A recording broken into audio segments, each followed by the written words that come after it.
দুনিয়ার সামনে হঠাৎ আয়ু গরিব মিশিয়ে হই না। হ্যাঁ, একই কাঁধে কাঁধ মিলিয়ে এটা আমার নবী শিক্ষা দিয়েছেন। ধনী গরিব নাই ভেদাভেদ, সব সমান ভোলা প্রভেদ। আল্লাহ ছাড়া নাই রে মাবুদ, আল্লাহ ছাড়া নাই রে মাবুদ।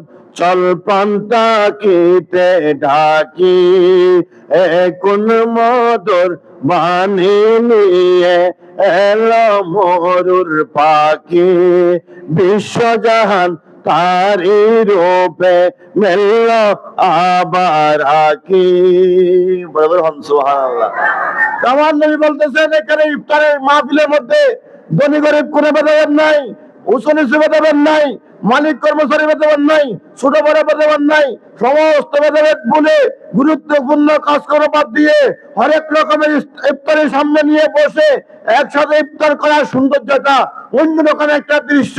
আল্লাহ তাআলা ফেরেশতাদের কেটে রেখে বলবেন, এ আমার ফেরেশতারা দেখো দেখো, তোমরা তো বলেছিলে আমার বান্দারা দুনিয়াতে গিয়ে মারামারি করবে, হাঙ্গামা দাঙ্গামা করবে, রক্তপাত সৃষ্টি করবে। এখন দেখো সামনে রকমারি আইটেম, কিন্তু একটা মুড়ি পর্যন্ত মুখে দিচ্ছে না। আমি আল্লাহকে কিভাবে ভয় করতেছে, মনে করে বলি সুবহানাল্লাহ।